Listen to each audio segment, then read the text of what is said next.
अनुसार हामीले चाहिँ जे चिजहरू चाहिँ गर्नुपर्ने हो, इकोनोमिक लिबरलाइजेसन गर्नुपर्ने हो या फेरि तपाईँको केही सेक्टर्सहरूलाई चाहिँ सपोर्ट गर्नुपर्ने हो, त्यो सपोर्टमा चाहिँ रेस्ट्रिक्सन्स लगाउने हो। यो बेलामा किन आयो भनेर भन्नुहुन्छ भने यो चिज त हेर्नुहोस् आजको चिज त होइन नि त।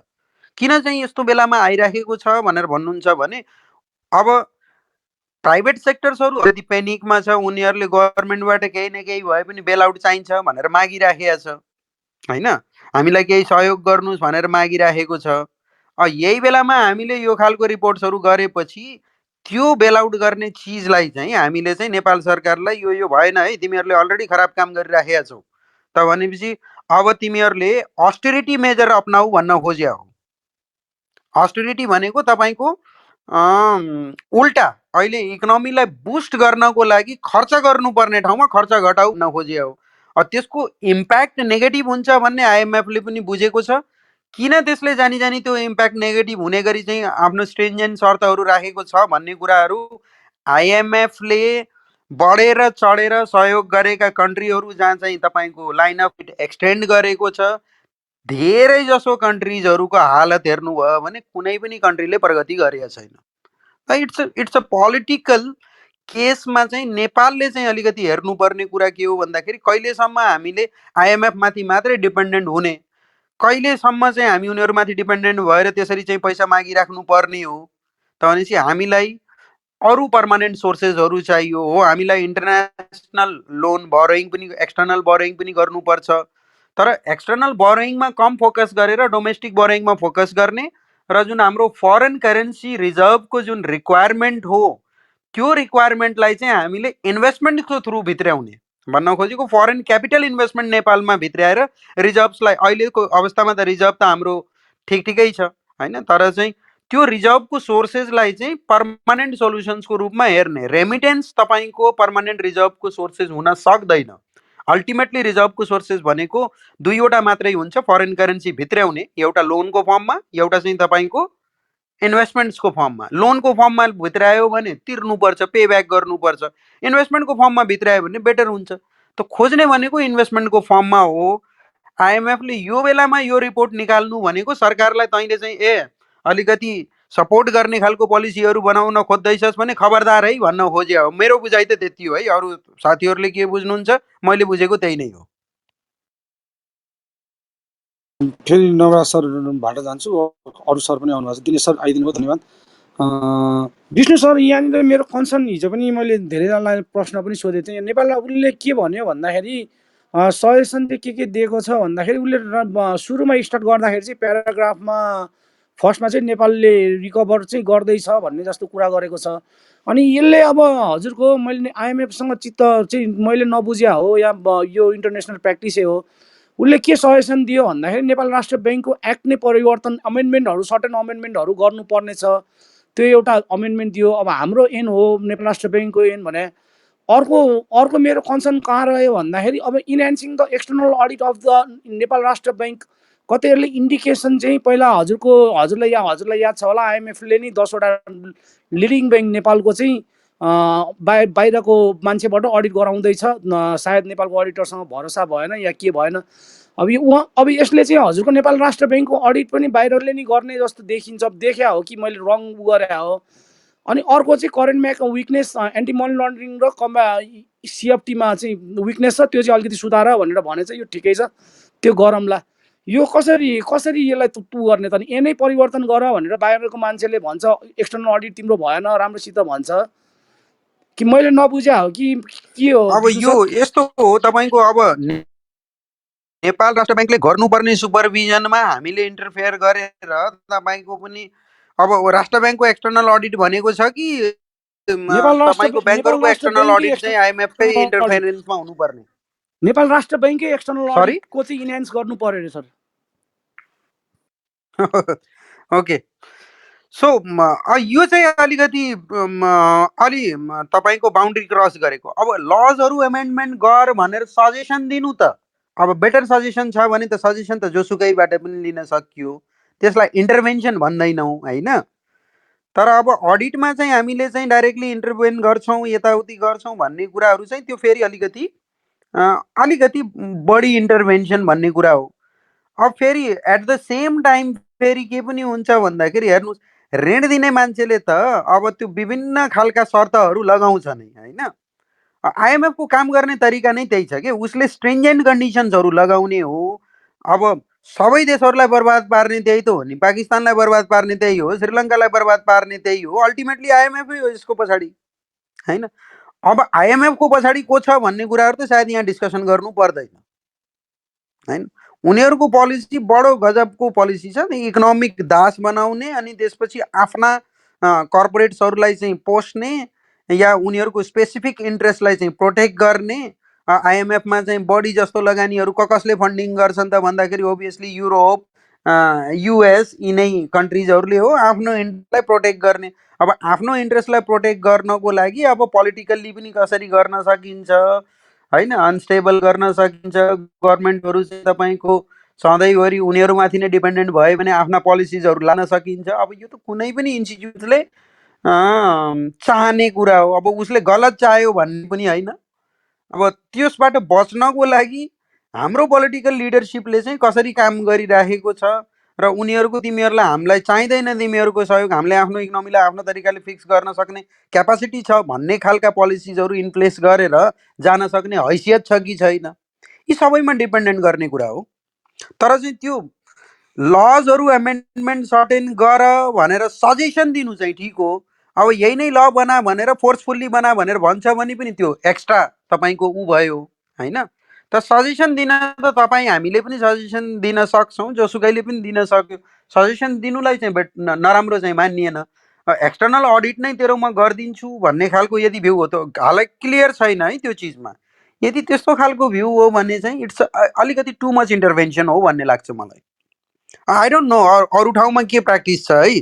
म फेरि सायद यो विषयमा चाहिँ नजानेर बोलेको पनि हुन सक्छु होइन, मेरो आफ्नो भ्यू मात्रै गरेँ। अब जहाँ जहाँ आइएमएफले सहयोग दिएको छ ती कन्ट्रिजहरूको सेन्ट्रल ब्याङ्कको अडिट गर्छ कि गर्दैन, के प्र्याक्टिस छ सायद दिनेशजीलाई बढी बेटर थाहा होला या अरू कुनै साथीलाई बढी थाहा होला। उहाँहरूले हाम्रो हरिजीलाई पनि थाहा होला, हरि आचार्यजीलाई होइन। के छ प्र्याक्टिस आई डोन्ट नो है। फेरि म चाहिँ हुनसक्छ आफ्नो भ्यू दिने क्रममा मैले अलिक बढी बोल्छु। Thank you Vishnu sir, valuable इन्साइट्सको लागि। मुकुन्दजी हाम्रो विष्णु सरले भनेअनुसार त्यो तपाईँले भनेको अलिकति चाहिँ त्यो स्टेटमेन्ट अलिकति रङ भयो। त्यो राष्ट्र ब्याङ्कको अडिट गर्छु अथवा अरू ब्याङ्कको अडिट गर्छु भनेर त्यस्तो इन्टरफेयर गरेको होइन होइन। उसले चाहिँ हामी चाहिँ जुन 10वटा ब्याङ्कहरूको अडिट गर्छु भनेको अर्थ त्यो अडिटको पनि विभिन्न टर्म्सहरू हुन्छ होइन। त्यसलाई चाहिँ अडिट भन्दा पनि उसले चाहिँ त्यहाँ इन्सपेक्सन भनौँ न, त्यो हिसाबले चाहिँ हामी हेर्छौँ भने हो। राष्ट्र ब्याङ्क हेर्छु भनेर त होइन है। राष्ट्र ब्याङ्क त होइन, मैले भन्न खोजेको त्यो इन्हान्स गर्नु पर्यो भन्दाखेरि कतै त्यतातिर इन्डिकेसन जस्ट मैले आफ्नो डाउट मात्र क्लियर गर्नु होइन। त्यो एक्सटेन्डेड क्रेडिट फेसिलिटी दिँदाखेरि उसले 52 मिलियन चाहिँ जुन थर्ड ट्रेन्स होइन, थर्ड इन्स्टलमेन्ट दिने भनेको छ, त्यो बेलामा हामी यी कुराहरू हेरेर हामी कन्फर्म गरेर दिन्छौँ भन्ने कुरा हो। जस्तै उहाँ हाम्रो विष्णु सर जुन चाहिँ शर्तमाथि शर्त कुराहरू भयो, शर्तहरू त उनीहरूले राख्छन् नै होइन। अब फेरि अहिलेको बेलामा चाहिँ हामी अब यो ग्लोबल भिलेज भइसकेपछि यो इन्टरनेसनल ट्रेड ग्लोबलाइजेसनको बेलामा चाहिँ अब हामी यस्ता संस्थाहरूसँग चाहिँ हामीले सम्बन्ध राख्दैनौँ भनेर पनि हुँदैन। फेरि अब हामीले आइएमएफलाई चाहिँ हामीले इन्टरभेन गरेर नदिने, उसले उसको कुराहरू नमान्ने भने हाम्रो कन्ट्री रेटिङ नै कम हुन्छ क्या। कन्ट्री रेटिङ कम भएपछि त कुनै पनि चाहिँ देशले हामीलाई पताउँदैन। त्यस कारण अब हाम्रो आफ्नो बाध्यताहरू पनि छ होइन। यसलाई पनि हामीले यथार्थमा हेर्नुपर्छ। हामी त्यति धेरै स्ट्रङ पनि छैनौँ हाम्रो इकोनोमीहरू होइन। अब कि चाहिँ इन्डिया जस्तो, इन्डिया चाहिँ आज युरोप के नन युरोपियन कमिटीबाट $100 बिलियन ल्याउने भनेर चाहिँ आज एग्रिमेन्ट भएको छ। पियुष गोयलले त्यो गरेको छ आज। त्यस्तो खालको चाहिँ नभएको हुनाले हामीले त यिनीहरूलाई चाहिँ फकाएर अब अलिकति रेटिङ कम भयो भने त फेरि चाहिँ हाम्रो इभन चाहिँ कमर्सियल अपरेसन अथवा इन्टरनेसनल ट्रेडमा पनि समस्या पर्न सक्छ नि त। सेटलमेन्ट सिस्टम, पेमेन्ट सिस्टम, अब यसको लागि त आइएमएफलाई चाहिँ हामीले खुसी नबनाउने भने त हाम्रो अरू फाइनेन्सियल सिस्टमै चाहिँ त्यहाँ अप्ठ्यारो पर्छ क्या। त्यो हिसाबले चाहिँ हाम्रो बाध्यता पनि हो यो।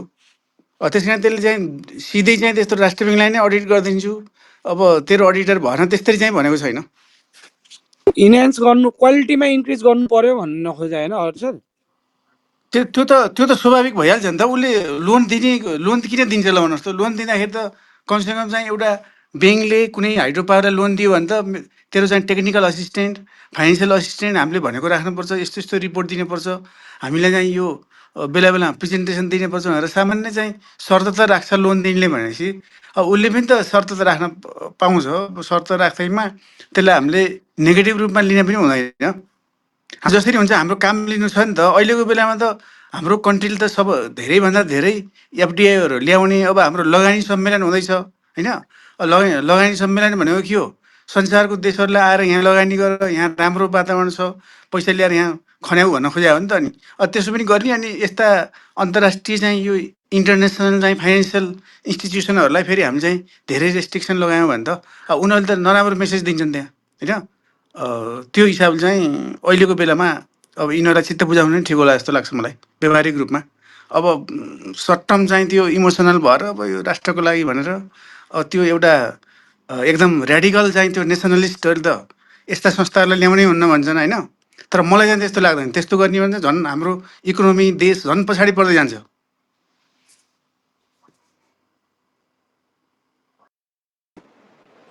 म एकचोटि दिनेश सर बाहिर। दिनेश सर नमस्कार है, स्वागत गरेँ दिनेश सर। दिनेश सर बोल्न मिल्छ हजुर? Dinesh sir okay. Navraj sir नमस्कार। Hello Navraj sir. हजुर हजुर सर हजुरको केही ओपिनियन छ भने राख्नु होला है नवराज सर प्लिज। नमस्कार होइन भनेर छैन, नमस्कार। म सुनिरहेको छु, ठिकै छ, नवराज सुनिरहेको सर छु। म हजुरबाट है अहिले म फेरि यो ब्याक टु द डेटामा आउँछु। मैले जान्न मात्र खोजेको यो जुन चाहिँ अहिले पोलिटिकल टर्मिल नेपालमा आयो भनौँ न मार्केट तपाईँको यो सर्किट ब्रेकरको पनि पछि कुरा गरौँला। एकैछिनमा मार्केट 4 मिनट कि 5 साथीभाइहरूले भन्ने सुने 4-5-10 मिनट कतिमा सर्किट ब्रेकरहरू लाग्यो। भोलिपल्ट फेरि मार्केट 70 अङ्कले घटेको चाहिँ देखेँ, अर्को दिन चाहिँ देखिनँ। यो हजुरको हाम्रो च्यालेन्जेसहरू बेसी नै छ अहिले। त्यो सबैलाई थाहा भएकै कुरा हो। अर्थतन्त्र मन्दीमा छौँ हामी। अब यो मिड यतातिर बजेटको टाइम आइराखेको छ, उता लगानी सम्मेलन भव्य रूपले गर्ने भनेर विश्वका ठुला ठुला मान्छेहरूलाई बिजनेसम्यानहरूलाई बोलाइराखेको छ। यो पोलिटिकल जुन चाहिँ चेन्जेस भइराखेको छ यसले त्यतातिर असर पार्दैन कि के हो? अब नवराज सर यो पोलिटिकल हुन्छ नि चेन्ज भइराख्ने यो अस्थिरता भनौँ न, यसले नि त सेयर मार्केटसँग पनि अलिकति जोड दिनु होला है नवराज सर। अब यस्तो छ, यो कुरामा चाहिँ हामीले कसरी बुझ्नु पर्यो भने सबैभन्दा पहिला चाहिँ राजनीति के हो भन्ने कुरा बुझ्नु पर्यो कि हामी चाहिँ राजनीति भन्ने बित्तिकै नेता बुझ्छौँ। तर राजनीति चाहिँ इभन अहिले हाम्रो एउटा क्लास चलिरहेछ अथवा एउटा रोम चलिरहेछ, यहाँ पनि राजनीति लागु हुन्छ, एउटा व्यक्तिको घरमा पनि राजनीति लागु हुन्छ, समाजमा तहमा तब्का तब्कामा राजनीति चाहिँ चाहिन्छ। हेर्नुहोस्, एउटा जुन राजनीतिज्ञहरू अथवा देशलाई नै हाँकेर हिँड्छु भन्ने एउटा मूल नीति बनाएर चाहिँ देशलाई विभिन्न पोलिसीहरूमा लिएर यो देश नै हाँक्छौँ भन्नेहरूको चर्तीकला देख्दाखेरि चाहिँ हामी नेपाली जनताले उनीहरूलाई विश्वास नगर्ने अवस्थामा पुगेको छ भने बाहिरीले के भन्ला, बाहिरीले के गर्ला, त्यो हामी सहजै अनुमान गर्न सक्छौँ। यद्यपि त्यसमा चाहिँ अहिलेको राजनीतिज्ञहरू हाबी हुनु अथवा यो नेताहरू हाबी भएर चाहिँ तपाईँ हामीलाई यति दुःख दिनु अथवा देशको अवस्था यो पुर्याउनमा चाहिँ काहीँ न काहीँ हामी जनता पनि जिम्मेवार छौँ। हामी अहिले चुनाव जितेर एउटा सत्तामा पुगेको नेतालाई यसले यसो गरे भए हुन्थ्यो, त्यसो गरे भए हुन्थ्यो, यसको यो खराब पक्ष, यो नराम्रो, यो काम नलाग्ने भन्छौँ। तर चुनावमा तिनै नेतालाई भोट हाल्नको लागि हामी अग्रसर भएर कतिखेर मतपत्र आउला भनेर बस्छौँ। एउटा त्यो पाटो पनि हामीले बिर्सिनु हुँदैन। अर्को कुरा, नेपालको यो सत्ता कसरी चलेको छ अथवा नेपालको यो जुन प्रशासनिक कुराहरू कसरी चलेको छ भन्दा हाम्रो कन्ट्री चाहिँ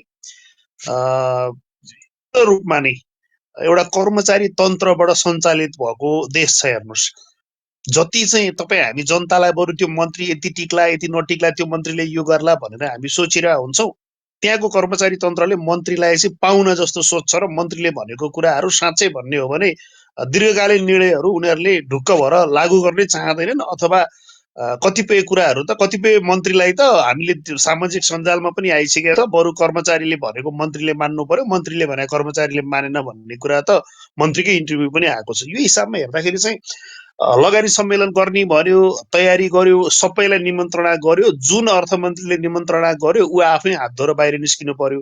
तर पनि यसको विषयमा चाहिँ मैले अब यो के होला त भनेर हल्का बुझ्न कोसिस गरेको थिएँ। गर्दाखेरि चाहिँ हामीले जुन तरिकाले तयारी गरेका छौँ, जसलाई हामीले यो कामको गर्ने जिम्मेवारी दिएका छौँ, त्यसमा हामी पूर्ण रूपले लागिरहेछौँ। मन्त्री को आउँछ को जान्छ त्यो सरोकार छैन। हामी चाहिँ यो पूर्ण रूपमा हामी यसलाई सफल बनाएर लगानी सम्मेलन गर्छौँ भन्ने कुरा चाहिँ जसले लिड गरिरहनु भएको छ उहाँहरूले दिइरहनु भएको छ। मिडियामा पनि यो कुराहरू आइरहेछ। यो गर्दै गर्दा यो लगानी सम्मेलनको लागि यति अगाडि बढिसकेको कुरा यो स्टप होला नहोला, तर बाहिरबाट आउने मान्छे र लगानी गर्ने मान्छेलाई त पक्कै केही न केही त मनमा शङ्का त हुन्छ। हेर्नुहोस्, अहिले यो एउटा नेतृत्वले एउटा कुरा भनिदेला, भोलि अर्को आएर चेन्ज गरिदेला, अथवा भोलि के होला, यिनीहरूको आफ्नै अस्थिरतामा यिनीहरू दौडिरहेछन् भने भोलिका दिनमा हामीलाई ढुक्क भएर काम गर्ने वातावरण देलान् नदेलान् भन्ने शङ्का चाहिँ लगानी गर्नेवालालाई पनि हुन्छ। हेर्नुहोस्, जसरी तपाईँ हामीले नेप्सेमा लगानी सेयर किन्नुभन्दा अगाडि कति विचार गर्छौँ भने उनीहरूले पनि अर्काको देशमा ल्याएर लगानी लाउने हो। त्यो गर्दाखेरि पक्कै केही न केही सोचेर हरेक कुरा विचार चाहिँ गर्छन्। राजनीतिक अस्थिरता आउनु भनेको देशमा मात्रै होइन, विदेशीले हेर्ने नजरमा पनि धेरै नेगेटिभ इफेक्ट चाहिँ पर्छ। तर भन्दै गर्दा पनि कतिपय अवस्थामा चाहिँ पचाइन्छ के। जस्तो इभन हामी विभिन्न नीति नियमहरू बदल्दै गर्दा समय समयमा छोटो छोटो रूपमा नीति नियम बदल्दा हाम्रो नियामकहरूले हामीलाई बारम्बार पेल्दा पनि अब हामीलाई युज टु भइसक्यो के। यो यस्तै हो, यिनले यस्तै गर्छन्, हामी आफ्नो बाटो लाग्नै पर्छ। यो भन्दै गर्दा बाहिरबाट आउनेहरूले पनि यही चिजमा चाहिँ ठिक छ, यिनीहरूको यो सत्ता भनेको परिवर्तन भइराख्ने हो। अब हामीले यो क्षेत्रमा राम्रो हुन्छ, यो क्षेत्रमा चाहिँ लगानी गरेर त्यसको प्रतिफल उठाइहाल्नुपर्छ, लिइहाल्नुपर्छ भन्ने पनि सोचाइ हुनसक्छ। नेपालको राजनीतिलाई नजिकबाट हेर्ने भनेको छिमेकी राष्ट्रहरू हुन्। त्योभन्दा परका राष्ट्रहरू आएर चाहिँ ठुलो लगानी खन्याउनेवाला छैनन्, जसले जति नै भने पनि। यो हेर्दाखेरि चाहिँ यो अहिलेको लगानी सम्मेलनमा कुनै पनि इफेक्ट नपर्ला जस्तो लाग्छ मलाई। अब तपाईँले बाँकी यो नेप्सेको कुरा गर्नुभयो, हाम्रो बजार भनेको बच्चा बजार हो। जब यो अनलाइन टिएमएस आउनुभन्दा अगाडिको स्थिति हेर्नुहोस्, त्योभन्दा पछाडिको स्थिति हेर्नुहोस्, कति मान्छे थिए, कति मान्छे थपिए, अहिले कसरी चल्दैछ, यहाँ कुनै फ्याक्ट कुनै पनि रिजन चाहिँदैन कि। यहाँ राष्ट्र ब्याङ्कले क्याप लाउनले गर्दा बजार घट्यो भन्छ, अनि एउटा कसैले राम्रो बोलिदियो भने 9 मिनट 10 मिनटमा सर्किट लगाइदिन्छ। भनेपछि यदि क्यापकै कारणले हो भने त सर्किट लाउने पैसा कहाँबाट आयो होला र। अर्थमन्त्री फलानु आउने गरे भने हुरुरु बढेर सर्किट लाग्छ, फेरि गठबन्धन भत्क्यो रे भन्छ, फेरि तल जान्छ। भनेको यो हाम्रो मार्केट चाहिँ लगानी एक्चुअल रूपमा एउटा व्यवस्थित तरिकाले लगानी गर्नुपर्नेहरू आफ्नो बाहिर बसेर वेट एन्ड सीमा छन्। उनीहरू जाउँ कि नजाउँ, लगानी गरौँ कि नगरौँ भनेर उनीहरू आफ्नो तरिकाले। तर जति पनि अहिले बजार हाबी भएको देखिन्छ त्यो भनेको बजारमा लगानी गर्ने, 2 रुपियाँ आयो नि प्रफिट बुक, 4 रुपियाँ आयो नि प्रफिट बुक, अलिकति माथि जान्छ तल झर्छ।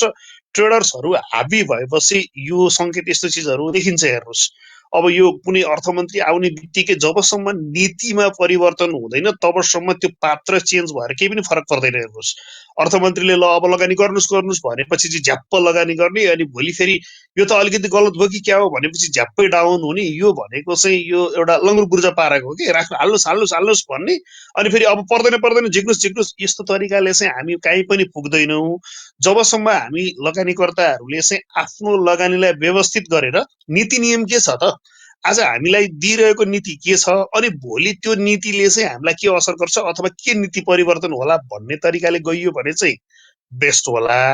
यो भन्दै गर्दा कसैले बोल्दै, राजनीतिज्ञले मन्त्रीले बोल्दा प्रभाव नपर्ने हो त, प्रभाव पर्छ। तर त्यो कस्तो प्रभाव पर्छ भने यदि हामीलाई कुनै पनि चिजले अप्ठ्यारो पारिरहेछ त्यो नीतिमै संशोधन गर्नुपर्ने छ र हामीले बारम्बार दबाब दिँदाखेरि त्यसमा ग्रिन सिग्नल आयो भने चाहिँ हामी पक्कै पनि खुसी हुनुपर्छ।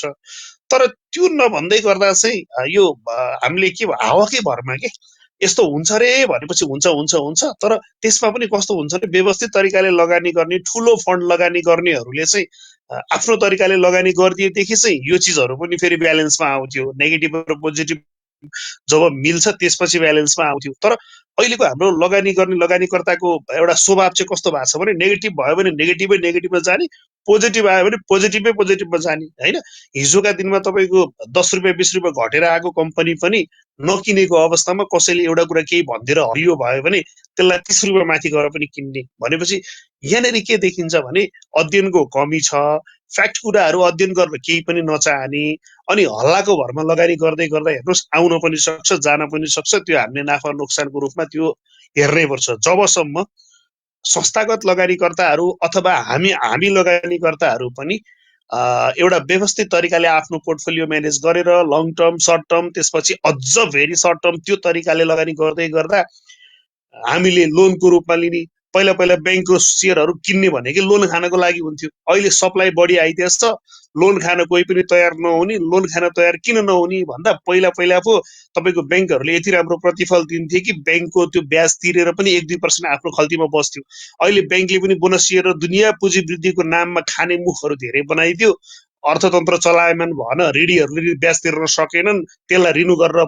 एक्सटेन्ड गर्नुपर्ने अवस्था आयो ब्याङ्कको कमाइहरू घट्यो ब्याङ्कले कम दिन लाग्यो भनेपछि अब ब्याङ्कको सेयर कसले किन्ने तर जब माहौल अलिकति फर्किएर चाहिँ 2-4 दिन मात्रै बढ्यो भने त्यसपछि प्रफिट कति देला भन्ने कुरा तपाईँ हामीले हेर्दैन हेर्नुहोस् प्रफिट कति देला भन्ने भन्दा पनि एक कितामा मैले कति कमाउला भन्ने हिसाबमा गएपछि एकोरो बजार बढ्ने अथवा यो तरिकाले एकदम एग्रेसिभली भएर माथि जाने यो आकलन गर्न सकिन्छ तर त्यसको लागि पनि सकारात्मक माहौल चाहिँ चाहिन्छ कि माहौलको लागि चाहिँ अब केही समयमा माहौल बन्दै हो कि अथवा यो तरिकाले हो कि भन्ने पनि देखिन्छ अब यो विश्वासको मतमा के हुने होला भन्ने ठुलो प्रश्न त अहिले हामी सबैको त्यही छ हैन यो हिसाबमा हेर्दा आशावादी त हामी बन्नै पर्छ हेर्नुहोस् निराशाले केही कहीँ पनि पुर्याउँदैन हामीलाई निराशाले गर्ने भनेको तल्लो चरणमै लाने हो आशावादी बनौँ पक्कै केही राम्रो होला तर हल्लाको भरमा लगानी गरेर अरेको भरमा लगानी गर्दा चाहिँ त्यही हो ब्रोकर कम्पनी धनी हुन्छन् हामीबाट कमिसन लिने सिडिएस नेप्से सबै धनी हुन्छन् तर हामी चाहिँ जहाँको त्यहीँ हुन्छौँ हामीले कुनै पनि प्रगति गर्न सक्दैनौँ यति कुरा चाहिँ हामीले बुझ्नुपर्छ सबैजनाले thank you thank you Navraj sir हजुरले आफ्नो बहुमूल्य इन्साइट्स राखिदिनु भयो त्यसको लागि आभारी छु म एकचोटि उसप सरबाट जान्छु उसप सर नमस्कार स्वागत गरेँ है हजुरलाई उसप सर हजुरको केही छ भने राख्नु होला प्लिज सर म अलिकति बिजी छु म अलिक पछि टाइम मिलेर गर्छु नि है एकछिनमा हस् हस् थ्याङ्क यू सर आइदिनु भयो धन्यवाद है आउँदै गर्नु होला दिनेश सर अब हजुर बोल्न मिल्छ Dinesh sir okay Hari sir नमस्कार हरि केसी सर नमस्कार हजुर सर हजुरको केही छ भने राख्नु होला है प्लिज अब धेरै कुरा त नवराज सरले राखिहाल्नुभयो के अरे उहाँले राखेको कुरा मेरो करिब करिब 99% समर्थन छ अब यो अलिकति हावामा चल्ने के अरे यो के अरे हुरीमा चल्ने त्यस्तो चाहिँ सिस्टम छ जस्तो अब त्यसमा पनि यो नन इकोनोमिस्ट के अरे मान्छेलाई अब अर्थमन्त्री बनाउन हुने हो कि नहुने हो के अरे जस्तो यहाँ चाहिँ त त्यति ठुलो हिसाब किताब हुँदैन कर्मचारीले गरिहाल्छन् भन्ने कुरा पनि हुन्छ तर कतिपय कुरा के हुन्छ भने यो परराष्ट्र मन्त्री अर्थमन्त्री भनेको अलिकति इन्टरनेसनली पनि रिकगनाइज भएको भए अलिकति राम्रो हुन्थ्यो किन भन्दाखेरि अब आइएमएफहरू यिनीहरू अब विदेशी अन्तर्राष्ट्रिय संस्थाहरूसँग पनि के अरे छलफल कुराकानी गर्दाखेरि त्यो बुझ्ने मान्छे भयो भने अलिकति राम्रो हो अब कतिपय टेक्निकल कुराहरू हुन्छन् जार्गनहरू हुन्छन् अब त्यो साथमा अरू पनि हुन्छ होला र अब अहिले अस्ति एउटा न्युज आएको थियो यो कति 2692 जनालाई शहीद घोषणा गर्नलाई प्रधानमन्त्रीले चाहिँ भन्नुभएको अर्थमन्त्रीले होइन अहिले हामीसँग बजेट छैन भन्नुभएको भएर दुईजनाको कुरा मिलेन भन्ने हल्लासम्म आएको थियो समाचारमा पछि फेरि गएर सरकारै परिवर्तन भयो अनि अब अहिले राजपत्रमा कति 3 अर्ब 67 करोड चान्चुनको के अरे खर्च हुने गरी शहीदहरूको लिस्ट पनि के अरे प्रकाशित भयो भन्ने समाचार पनि आयो त्यसले गर्दाखेरि अब अहिलेको सरकारको पनि के हो त भन्दाखेरि प्राथमिकता भनेका धेरै जसो अरू भन्दा पनि आफ्नै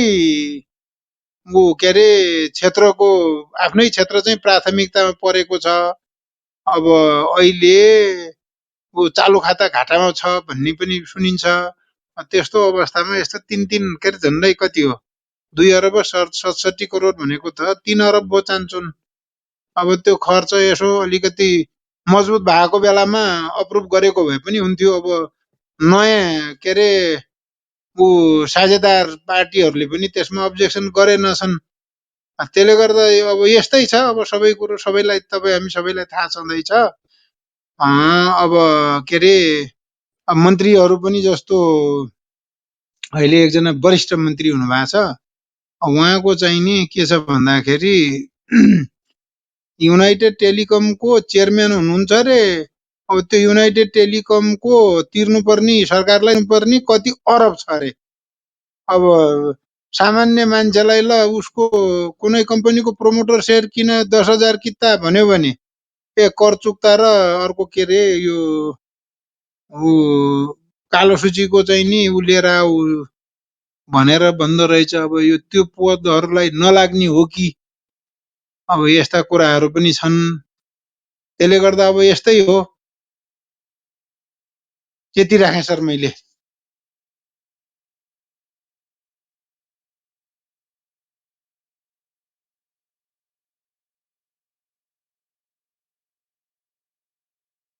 यो हरि सरको एउटा कुरामा चाहिँ हजुरले जुन भन्नुभयो नि, नन इकोनोमिस्टलाई अथवा सम्बन्धित क्षेत्रमा दक्ष नभएको व्यक्तिलाई चाहिँ मन्त्री पद दिने कि नदिने भन्ने कुरामा चाहिँ कस्तो रहेछ भने सर मैले बुझेको कुरा भन्छु। यसमा तपाईँहरूको आफ्नो धारणा नि हुनसक्छ। देश संसारको भेष भन्दो रहेछ नि सर। जस्तो हामी कहाँमा एउटा स्थायी सरकार हुँदैन। एउटा कुनै मन्त्रीले चाहिँ तपाईँको एउटा योजना बनायो, उसले अब 5 वर्षको लागि काम गर्छु भनेर योजना बनाउने चान्सै छैन। यहाँ तपाईँको कुनै पनि पार्टीको बहुमत छैन। मन्त्री पद कहिले खुस्किने हो, बनेका ती योजनाहरू प्रस्तुत गरेर लागू गर्न पाउँदा नपाउँदै मन्त्री पद चिप्लिसक्छ। अब हिजो आजकै घटना हेर्नुहोस् न। अब विदेशमा एउटा कुनै कार्यक्रममा भाग लिन जानको लागि प्लेनमा उड्ने बेलामा मन्त्री पदै खुस्किन्छ भनेपछि यस्तो अब अस्थिरता भएको देशमा चाहिँ सबैभन्दा ठुलो मान्छे चाहिँ मन्त्रालयको को हुन्छ त भन्दा सचिव हुन्छ। हेर्नुहोस्, अब त्यो मन्त्रालयमा जुन सचिव छ त्यो सचिव त पढेर खारिएर काम गरेर दुःख गरेर माथि गइरहेको हुन्छ।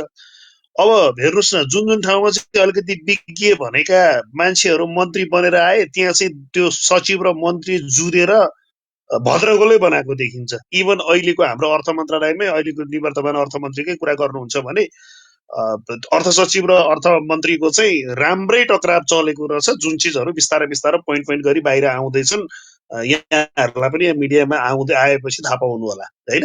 भनेपछि यहाँ चाहिँ कस्तो अवस्था देखियो भने यो गभर्नरको एउटा कुरा मलाई साह्रै मन परेको छ क्या। उनले त्यो एउटा क्लिप्स बोलेका रहेछन्, त्यो क्लिप्स मैले भेटेको छु, म भोलितिर हालिदिन्छु। अहिलेका अर्थमन्त्री चाहिँ टिमवर्कमा काम गर्छन् अथवा हामीलाई नै विश्वास गरेर यिनले काम गर्छन्। जब अर्थमन्त्रीले हामीलाई नै विश्वास गरेर सबै कुरा सुम्पिन्छन् भने हामीले अर्थमन्त्रीलाई धोका दिने कुरा भएन। हामी पनि उहाँकै हिसाबमा उहाँलाई फाइदा हुने गरी अथवा उहाँलाई सफल बनाउने गरी काम गर्छौँ भनेर गभर्नरले बोल्नु भनेको चाहिँ यसलाई कसरी बुझ्नु पर्यो हामीले भने टक्राव दिँदा पनि अर्थमन्त्री अथवा त्यो सम्बन्धित मन्त्रालयको मन्त्री चाहिँ उसको लजिकले, उसको योजना अथवा उसले जुन प्लानिङ गर्छ, उसले जुन नीति नियम निर्माण गर्छ त्यसलाई लागू गराउन सक्षम खालको भएर त्यो अनुसारको टाइम पनि पाउनु पर्यो कि। म पशुपतिमा एउटा बिल्डिङ ठडाउँछु भनेर कसैले प्लानिङ गर्यो भने अनि उसले त्यो जग्गाको लागि बैना गर्दा गर्दै उसको पदै चिप्लिन्छ भने त बिचरा कहाँबाट ठड्याओस् र। यो हिसाबमा हेर्दाखेरि चाहिँ हाम्रो देशमा चाहिँ देश संसारको हिसाबमा अब कुनै पार्टीले भोलिका दिनमा चाहिँ 2/3 बहुमत ल्याएर गर्यो भने चाहिँ तपाईँले भने जस्तो पक्कै पनि त्यहाँ सम्बन्धित क्षेत्रमा विज्ञ नै चाहिन्छ। होइन भने हिजो आजको स्थितिमा चाहिँ बरु यो पढेका यी मै हो भन्ने विज्ञहरूलाई भन्दा बरु यस्तै हावादारी यिनीहरूलाई दियो भने अलिकति काम हुन्छ जस्तो लाग्छ। हरि सर, मलाई त के भन्नुहुन्छ तपाईँ? हाम्रो देशको कन्डिसन हेरेर है, फेरि नत्र चाहिँ फेरि सम्बन्धितमा विज्ञ चाहिने नै हो। तर हाम्रो देशको जुन अवस्था छ, अहिलेको अवस्था, राजनीतिक जुन अस्थिरता छ नि, त्यो हिसाबमा चाहिँ खासै त्यो पढे लेखेका अथवा त्यो अलिकति वरिष्ठ जान्ने हो भन्ने मान्छे ल्यायो भने चाहिँ कर्मचारी तन्त्रसँग इगो हुने, कुरा नमिल्ने, अनि त्यसको दोष र त्यसको सजाय चाहिँ इभन पब्लिकले भोग्नु पर्ने, हामी जनताले भोग्नु पर्ने, त्यो चाहिँ अवस्था आएको। नवराज सरले भनेको कुरो सही हो। त्यसमा चाहिँ म अर्को कुरा चाहिँ के थप्छु भन्दाखेरि जस्तो कर्मचारी के अरे तन्त्र भनेको स्थायी सरकार हो। तर फेरि अहिले चाहिँ के भयो भन्दाखेरि अब कर्मचारी तन्त्र पनि त्यति सुरक्षित छैन। रिटायर भएको वर्षौं भइसकेको मान्छेलाई अब भ्रष्टाचारमा तान्यो भन्दैछ। त्यसो गर्दाखेरि कर्मचारीहरूले पनि त्यति साह्रो रिस्क लिन नचाहलान् अहिलेको परिस्थितिमा। अनि अर्को कुरो के हो भन्दा जस्तो योभन्दा पहिला दुईटा राष्ट्रपतिहरू अब जो पार्टीहरूले पठाए अब अलिकति जुनियर मान्छेहरू पठाए। सिनियर मान्छे चाहिँ पार्टीमा बसे, जुनियर मान्छेलाई राष्ट्रपति बनाए। नमानौ सिनियर मान्छे, मानौ अब त्यो नियम कानुन, भोलि अदालत जाला के गर्ला भनेर त्यो दुईजना राष्ट्रपतिहरूलाई चाहिँ सधैँ डर भइरहन्थ्यो। अनि अर्को कुरो यतिखेरको सरकारमा चाहिँ के भयो भने जो कोलिसन पार्टनरहरू छन् उनीहरूले आफ्ना सिनियर मान्छेहरू पठाएको भए अलिकति हुन्थ्यो।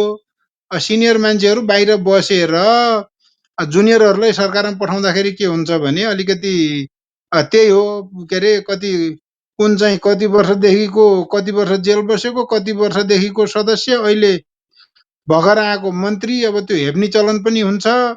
त्यसले पनि अलिकति असर पार्छ। फेरि अर्को कुरो हामीले के पनि देख्यौँ भन्दाखेरि अब एकतिर बिदाई पनि भइरहेको छ, अर्को कोठामा तपाईँको पद बहालीको पनि तयारी भइरहेको छ। अब त यो चाहिँ त कन्डिसन के हो त भन्दाखेरि विकल्प नभएको, मान्छे नै नपाएको जस्तो पनि देखियो के। मलाई चाहिँ त त्यस्तो लाग्यो योपालि। त्यसले गर्दा त्यही मान्छे अब त्यसमा त्यो के अरे उनीहरूकै पार्टी अब हुन त त्यो पार्टीसँग मलाई केही लेना देना त छैन, तैपनि ऊ के अरे त्यो एकजना त्यो जलहरी पत्ता लाउनेलाई के अरे मन्त्री बनाएको भए पनि केही बित्दैन थियो।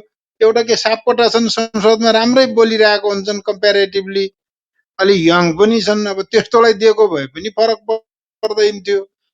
त्यसले गर्दाखेरि अब मलाई चाहिँ लागेको कुरो के हो भने जति पछिल्लो सरकार छ त्यसको स्तर घट्दै घट्दै गएको छ यो 46 सालदेखि अहिलेसम्म जति पछिल्ला सरकारहरू छन् अब त्यति त्यति त्यो स्तर चाहिँ नि घटेको पाएको छु मेरो विचारमा। अब यही कुरो सही हो भन्न त भएन, मेरो व्यक्तिगत विचार हो।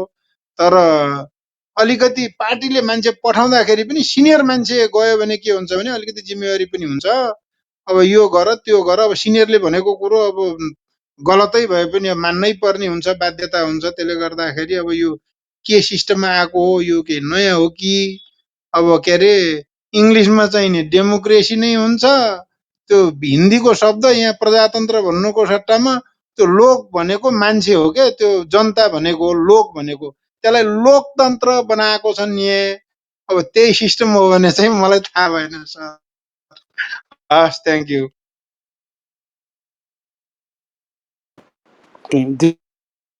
बोल्न मिल्छ? देश सर बोल्न मिल्छ हजुर? देश सर साउन्ड आएको छैन है हजुरको, माइक त अन भयो। Thank you Dinesh sir. कोही कुरा हेलो, सुनिएको छ? सुनियो, अब सुनियो सर। सर हजुरको पनि इन्साइट्स राख्नु होला है सर। यसो तपाईँहरूले इन्टरनेसनल पनि कभर गरिदिनुहुन्छ कि? सबै कुराहरू हो, एकदमै सही कुराहरू। अघि आइएमएफको कुरामा भन्नुभयो हो, उनीहरूले आफू माथि पर्ने अवस्थामा अथवा त्यो ऋणी देशले कतिको अत्यावश्यक छ उसलाई ऋण पाउन, त्यो उनीहरूले बुझेपछि अनेक शर्तहरू लगाउँछन् भन्ने पछिल्लो उदाहरण पाकिस्तानमा देखिएको छ।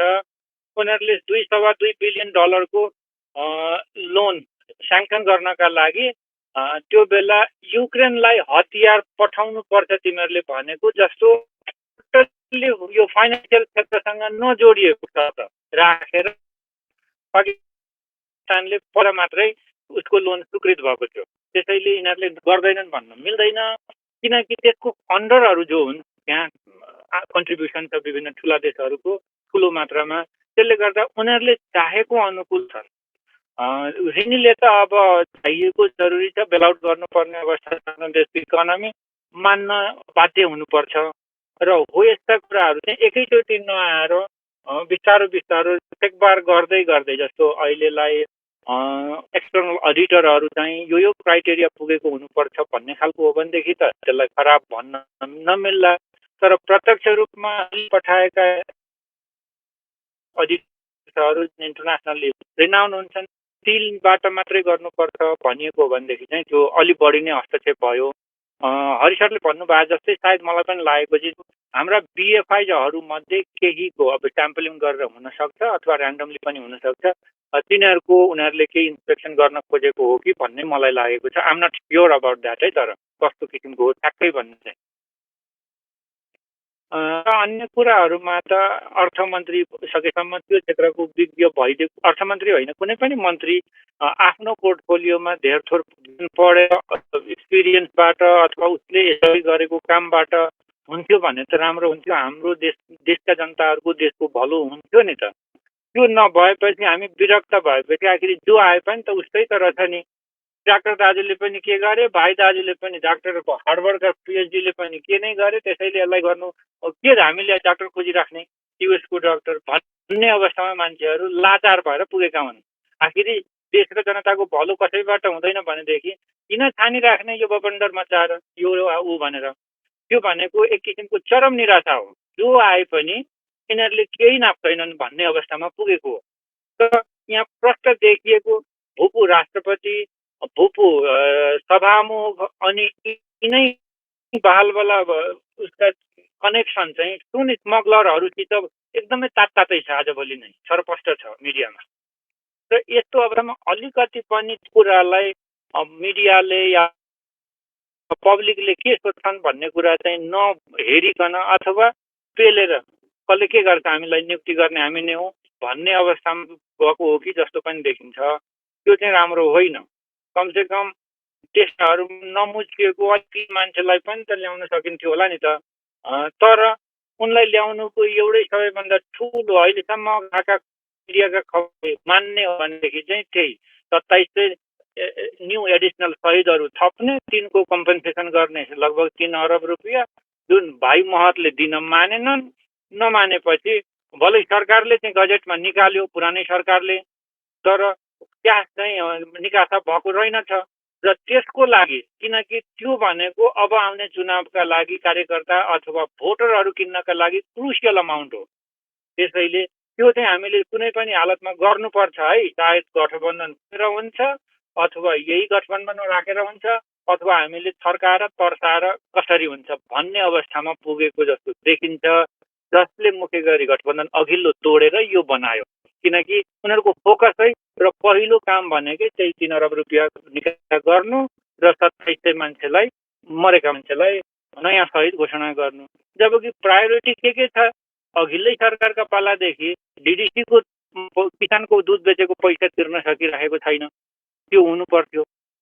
कन्ट्राक्टर्सहरूले काम तमाम गरेको छ ठेकाको काम, तर उनीहरूको थुप्रो पैसा निकासा भइसकेको छैन। त्यसका लागि रोकेर राखेको छ गभर्मेन्टले। काम गरेपछि पैसा दिनुपर्ने गभर्मेन्टको दायित्व होइन कि त्योभन्दा बढी चाहिँ 2700 एन मासमा शहीद घोषणा गर्ने अनि त्यसलाई कम्पेन्सेट गर्ने। यस्तो प्रवृत्ति त संसारमा मैले त सुनेको देखेको पढेको कहीँ पनि छैन। भन्नलाई त अब यो शान्ति प्रक्रियाको एउटा अङ्ग भनिएला। त्यो भनेपछि कसैले क्वेसन गर्न पाइएन, गर्नेको मुख भन्छ। तर त्योभन्दा अत्यन्तै जरुरी कुराहरू एकदमै असरल परिराखेका छन् भनेदेखि त्यस्तो अवस्थामा गर्नुपर्ने त त्यो होइन, त्योभन्दा जरुरी कुराहरू हुन्थ्यो होला। तर उनीहरूको प्रायोरिटीमा त्यो नपर्नुले देखाउँछ कि उनीहरू एनी हाउ भोलिको चुनावका लागि आफ्नो पोजिसन सिक्योर गर्न खोजिराखेका छन्। बाँकी अन्य गठबन्धनका दल साना या ठुला जो छन् उनीहरूले यसलाई समर्थन गर्नु भनेको चाहिँ उनीहरू पनि धेर थोर यसमा भागी छन्। अब कस्तो किसिमको बार्गेनिङ भएको छ त्यहाँभित्र, हामीलाई यो कुरामा सपोर्ट गर्यो भनेदेखि तिमीहरूका यो कुराहरू हामी हेरिदिन्छौँ भनेर। अर्को अघिको आइएमएफ वाला कुरामा मलाई अहिले सम्झना आयो, त्यो मुख्य गरी मनी लान्ड्रिङ सम्बन्धी विभागलाई चाहिँ प्रधानमन्त्रीको मातहतमा ल्याइएको छ। त्यसलाई छुट्टै एउटा पावरफुल निकायका रूपमा राख्नुको सट्टा यस अघि नै त्यसो गरिएको हुनाले त्यो अहिले कस्तो रूपमा परिणत भएको छ भन्दाखेरि आफू र आफ्नो पार्टीलाई मन नपर्दो विपक्षी कोही छ र उसले ठुला कुरा गर्यो भनेदेखि त्यसलाई ठेगान लगाउनका लागि तँलाई मनी लन्ड्रिङको केस लगाइदिउँ, तँलाई यसो गरिदिउँ भन्ने शैलीमा त्यो प्रस्तुत भएको छ, जुन एकदमै गलत, हुँदै नहुनु पर्ने कुरा। त्यसलाई इन्डिपेन्डेन्ट काम गर्न दिनुपर्ने हो। थुप्रो मान्छेहरू मुसिएका थिए, युएसबाट पैसा गरेर आएका। हाम्रा जनार्दन मन्त्रीले त्यो पैसालाई रिलिज गराउन गरेको प्रयत्न हामीले पढ्यौँ। ती सबै कुराहरू त यदि त्यो इन्डिपेन्डेन्ट हुन्थ्यो भनेदेखि इन्भेस्टिगेट हुन्थे, जो दोषी देखिन्थ्यो त्यसले कारवाही भोग्नु पर्थ्यो। तर पीएमको मातहतमा राखिदिएपछि पीएम भनेको पार्टीको हुने भयो, आफ्नो पार्टीलाई बचाउन उसले कन्दनी कसेर लाग्ने भयो, बाँकी विपक्षीहरूलाई तर्साउन कुनै पनि बेला उसले अगेन्स्टमा बोल्ने बित्तिकै यो पेन्डिङमा छ है तिम्रो फलानु फाइल भनेको लोकमानले अख्तियारमा हुँदाखेरि जसो गरेका थिए अहिले त्यो विभाग अन्तर्गत त्यस्तै गरिराखिएको छ। र त्यसले ठुला खालका जो रियली भ्रष्ट अथवा तपाईँको यो मनी लन्डरिङ गरेर एक किसिमले कुख्यात भएका मान्छे छन् तिनलाई कारवाही गर्ने भन्दा पनि मात्रै आफूले भनेको नमान्ने अथवा आफूलाई सहयोग नजिकबाट नगर्नेहरूलाई तर्साउनका लागि ल्याएको भएर त्यो त्यहाँबाट अलग भएर एकदमै छिटोभन्दा छिटो इन्डिपेन्डेन्ट हुनुपर्छ र सायद आइएमएफ वालाहरूको भनाइ पनि त्यो हुन सक्छ, यसलाई स्ट्रङ बनाऊ र एउटा इन्डिपेन्डेन्ट बडीको रूपमा विकास गर ताकि यसले सबैको जो भोलि सत्तामा हुने अथवा नहुने मात्रै होइन कि जो कसैलाई पनि स्वतन्त्र रूपमा कारवाही गर्ने अथवा इन्भेस्टिगेसन गर्ने ल्याकत राख्छ भन्न खोजेको हुनसक्छ। तर हाम्राले त्यो हुन कतिको दिन्छन्, किनकि त्यो हुने बित्तिकै तरबार उनीहरूका टाउकामाथि झुन्डिन्छ, बैमानी यिनीहरूकै छ सबैभन्दा धेरै। त्यो हुँदाखेरि गर्न देलान जस्तो लाग्दैन र आइएमएफको काम त अब सुरुमा रिकमेन्डेसन दिने, मानेनन् भनेदेखि तिमीहरूले यो गर्न सकेनौ त्यसैले थप त्योभन्दा पनि स्ट्रङ किसिमका शर्तहरू लागू गरिदिने, भोलि ऋण चाहिएका दिन मान्छु बाबा यिनै भए पनि मान्छु भन्दै जानुपर्छ। तिनजेलसम्ममा त्यो एकदमै खट्टै पर्दैन ऋणको, त्यतिन्जेलमा अब ठुला कुरा गर्ने ऋणीले भनेको। हस् म यहीँ रोकेँ है त मुकुन्दजी। दिनेश सर इन्टरनेसनल केही छ भने राख्नु न है, बिहान भन्थे धेरैजनाले हजुरको सुन्न खोज्नुहुन्छ, मैले रुम पनि बिचमा खोलिनँ। दिनेश सर इन्टरनेसनल रूपमा त्यो अस्तिदेखि डुब्न लागेको न्युयोर्क कम्युनिटी ब्याङ्क भन्ने एनवाइसिबी भन्ने ब्याङ्क थियो, त्यो ब्याङ्कलाई गएको बुधबार या बिहिबार एउटा हेज फन्ड कम्पनीले चाहिँ बेल आउट गरेर 1 बिलियन भन्दा बढी चाहिँ उसको सेयरमा लगानी गरेर अहिलेलाई बेल आउट गरेर तर लगाइदिएको छ।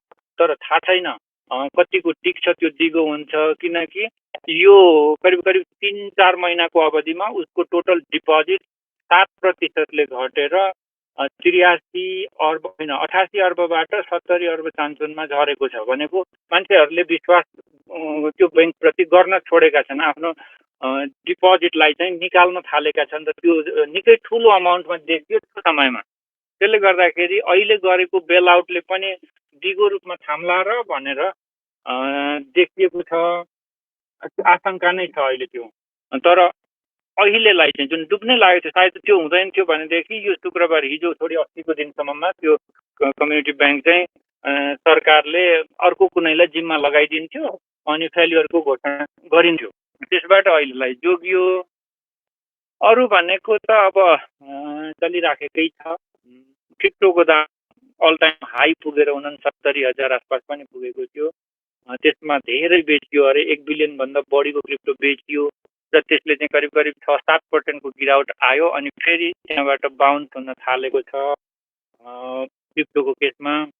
दुईटा युद्ध एकदमै एक्टिभ ढङ्गले चलिराखेका छन्। युक्रेनलाई बिर्साउने गरी गाजा युद्धले एकदमै ठुलो एकदम विकृत रूप दिएको छ, त्यहाँ महिला केटाकेटी यस्तो मासमा मारिराखेका छन्, हृदय विदारक छ त्यहाँको दृश्य। त्यो दृश्य सिधै हतियारले लागेर भन्दा पनि अहिले चाहिँ मास रूपमा भोकमरी हुन थालेको छ, त्यहाँ खान नपाएर अनि रोग फैलिएर मान्छेहरू एकदमै सुकेर खान नपाएर अनि त्यो कसैले ल्याइदियो खाना बाँडेको भनेदेखि त्यो लिँदा दौडधुपमा मान्छेहरू लडेर फाइट गरेर एउटाले अर्कालाई, किनकि अब स्कार्स छ जसले कतैबाट ल्याइदिन्छ त्यो चाहिँ खोसाखोस हुन्छ, त्यस्तो अवस्थामा भागदौडमा पनि मान्छेहरू मारिने। यसबिचमा युएसले 2000 कि 5000 प्याकेट चाहिँ प्यारासुटबाट खसायो त्यहाँ, त्यसैले लागेर हो अथवा त्यसको त्यो खोज्नलाई भागदौड मचिँदाखेरि 5 जना बिते र अब यसरी नहुने रहेछ। त्यहाँ चाहिँ एड पुर्याउनका लागि मिलिट्रीको एउटा पोर्ट खडा गर्नुपर्ने भयो भनेर युएसले चाहिँ गभर्मेन्टको तर्फबाट अब अस्थायी किसिमको पोर्ट खडा गर्न लगाएको छ आफ्नो मिलिट्रीलाई। अब त्यो काम सुरु भएको छ, त्यो भयो भने अलिकति कम्फर्ट चाहिँ होला। तर त्यो उनीहरूलाई मात्रै होइन संसारलाई पिरोलिराखेको छ त्यो। त्यसले गर्दाखेरि त्यहाँको बाटो भएर रेड सी भएर आउने जाने जहाजहरूलाई हुथीहरूले टार्गेट गर्न छोडेका छैनन्। लास्ट विक पनि एउटा जहाजमा लागेर इन्डियन नेभीले उनीहरूको क्रुहरूको रेस्क्यु गरेको भन्ने खबर आइराखेको थियो। एकदमै डिस्टर्ब छ त्यो बाटो, त्यसले गर्दाखेरि ट्रान्सपोर्टेसनको लागत बढाइदिएको छ। अल्टिमेटली तपाईँ हामी अथवा उपभोक्ता जहाँ जहाँ ओसारिन्छ पश्चिमको सामान नेपालसम्म पुग्छ भने नेपालीले पनि भोग्नु पर्यो एक्स्ट्रा खर्च। एसियाका सामानहरू इन्डिया होस् अथवा चाइना होस् या बङ्गलादेशबाट आउँछ युरोप अमेरिका भनेदेखि उनीहरूले पनि एक्स्ट्रा बर्डन तिर्नु पर्यो। त्यसले गर्दाखेरि त्यो निकै खराब काम भइराखेको छ। थाहा छैन कहिलेसम्म टुङ्गो लाग्छ। अहिलेसम्म खासै केही पनि छैन। वार्ता भइराखेको थियो इजिप्टको कायरोमा, तर हमासका प्रतिनिधिहरूले त्यो बाँकी रहेका होस्टेजेसहरूको नाम चाहिँ रिलिज गर्न मानेनन् अरे। पछिल्लो वार्तामा इजरायलले मागेको त्यो नामावली कोही मान्छे तिनीहरूको लिस्ट दे भनेर उनीहरूले दिन मानेनन्। नमानेपछि वार्ता त्यसै टुङ्गेर दुवै पक्ष आफ्नो घर फिर्ता लागे र हानाहान चलिराखेको छ। हस् मुकुन्दजी, अहिले रोकिन्छु म। हस्, थ्याङ्क यू दिनेश सर। म एकचोटि प्रमोद सरबाट गएँ। प्रमोद सर नमस्कार, स्वागत गरेँ। उत्सव सर हजुर केही बोल्न आँट्नु भयो? नभएर बोल्नु होला है प्लिज। हजुर हस्, थ्याङ्क यू सर। दिनेश सरलाई चाहिँ मैले के जान्न खोजेको भनेदेखि तपाईँको साउन्ड अलिक मसिनो आएको छ हौ उत्सव सर, कि मैले सुने त्यस्तै हो? म दिनेश सरलाई अलिकति अलि क्वेसन राख्न चाहेँ। क्वेसन भन्दा नि हजुरले यसको बारेमा अलिकति स्पष्ट पारिदिनु होला।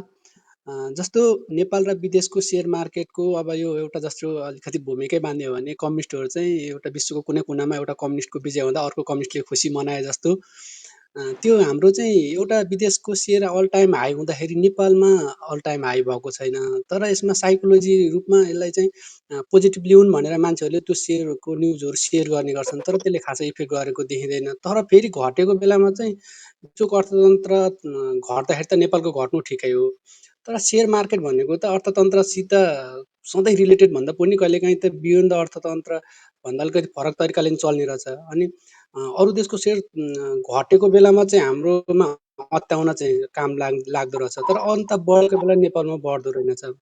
अनि यो कारण चाहिँ किन हुन्छ सर? अरू कुरा हाम्रो देशको रिलेटेड हुनलाई कि अब एउटै इकोनोमिक हुने अथवा एउटै अब जस्तो यो पेट्रोलियम पदार्थहरू एउटै वेबाट आउने एउटै हुने हो भने त्यसरी हुने हो भने त ठिक हो, तर कतिपय सेयर मार्केटको कुराहरू चाहिँ अलग अलग हो तैपनि के रिलेटेड छ हाम्रो र अरूको?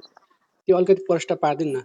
हाम्रो प्रत्यक्ष असर हो कि साइकोलोजी असर मात्रै हो भन्न खोजेको मैले यसको बारेमा त्यो के छ? साइकोलोजिकल प्रभाव पर्छ। स्वाभाविक हो, दुनियाँ जोडिएको छ। एउटा संसारको कुनामा केही भयो भनेदेखि अन्त त्यसको लहर आइपुग्छ है कहीँ न कहीँबाट वेभ, किनकि त्यसलाई रिपल इफेक्ट भनिन्छ। संसारको कुनै पनि देश त्यसरी अलग्गै अहिले रहनै सक्ने अवस्था छैन। दोस्रो कुरा, त्यसरी धेरै नेगेटिभ कुराहरूको चाहिँ बढी आउनु भनेको जुन देश आफूमा चाहिँ सस्टेन गर्न सक्ने क्षमता एकदमै कमजोर छ, आफ्नो इकोनोमी आफ्नो बुतामा छैन भनेदेखि त्यसमा चाहिँ त्यस किसिमको भोलिटिलिटी छिटो पर्ने गर्छ अन्यत्रको। र केही कुराहरू त सिधा प्रत्यक्ष जोडिएका पनि होलान्, जस्तो एफडिआईहरू उनीहरूको युएस हेडक्वार्टरमा रिलेटेड केही घटना भयो भनेदेखि त्यसको उसको ब्रान्चसम्म अथवा एउटा सब्सिडियरी नेपालमा या भारतमा खुलेको छ भनेदेखि त्यसमा पनि असर पर्नु एकदमै सामान्य कुरा हो। तर तपाईँले नै भन्नुभयो केही कुरा चाहिँ हो साइकोलोजिकल रूपमा मान्छे तर्साउनका लागि नेगेटिभ कुराहरूमा अलि बढी उछालिन्छ, तर पोजिटिभ कुरा हुनको लागि चाहिँ एउटा इन्टरनेसनल इन्भाइरोमेन्ट चाहिँ चाहिने पक्का हो। तर त्योभन्दा धेर कुरा चाहिँ स्वदेशभित्रकै आफ्नै देशको बााउन्ड्रीभित्र चाहिँ पोजिटिभिटी, इकोनोमिक ग्रोथ भएर आउनुपर्छ, जिडिपी बढ्नुपर्छ, रोजगारी बढ्नुपर्छ, लोन एक्सपान्ड हुनुपर्छ, त्यो पनि प्रपर वेसँगले बबल क्रिएट गर्ने किसिमले 6 महिनाको अवधिमा अथवा हामीले गर्ने असारे विकास जस्तो होइन। 11 महिनाको भन्दा बढी बजेट चाहिँ 12औं महिनामा गएर खर्च गरेको देखिन्छ। अहिलेको हाम्रो राष्ट्र ब्याङ्कले देखाएको आइएमएफले कुरा पनि त्यही भयो, यति छोटो अवधिमा तिमीहरूले गरेको यस किसिमको क्रेडिट एक्सपान्सनको यसलाई अलि जस्टिफाई गर त भन्दाखेरि गर्न सक्ने अवस्था अलि कमजोर छ हाम्रो। कोभिड पछि अलिकति भयो, अहिले पछिल्लो अथवा लास्ट इयरको बजेटको कुरा गर्ने हो भनेदेखि बजेटले 11% एक्सपान्सनको टार्गेट राखेको थियो, हाम्रो भइदियो मुस्किलले 4%। लास्ट इयरको 2टा क्वार्टरको जिडिपीको ग्रोथ हेर्ने हो भनेदेखि नेगेटिभ थियो, technically we were in recession. त्यसो हुँदा आफ्नो यो सबै कुराको सार के त भन्दाखेरि हामी आफ्नो आर्थिक हैसियत चाहिँ बढाउनेपट्टि लागेनौँ अथवा लागिराखेका छैनौँ, सकेका छैनौँ। तर अन्य एक्सटर्नल कुरा, इन्टर्नल कुरा, अफवाह, र्युमर अन्तर्राष्ट्रिय स्तरमा केही भयो भनेदेखि ती कुरालाई चाहिँ अलि बढी सेन्सिटिभ ढङ्गले लिन थालेका छौँ। दिनेश सर, अनि अर्को कुरा चाहिँ के भनेदेखि जस्तो हाम्रो र यो विदेशको मार्केट हजुरले त निहाल्नु भएको होला। अब हाम्रो मार्केट चाहिँ अन वे पनि भयो, त्यो भएको भएर अलिकति विदेशीको र हाम्रो सोच्ने तरिका पनि फरक हुन्छ, साइकोलोजी पनि फरक हुन्छ। हाम्रो चाहिँ विभिन्न न्युज इभेन्टहरूमा अलिकति धेरै नै हाम्रो बजारलाई इफेक्ट गर्छ।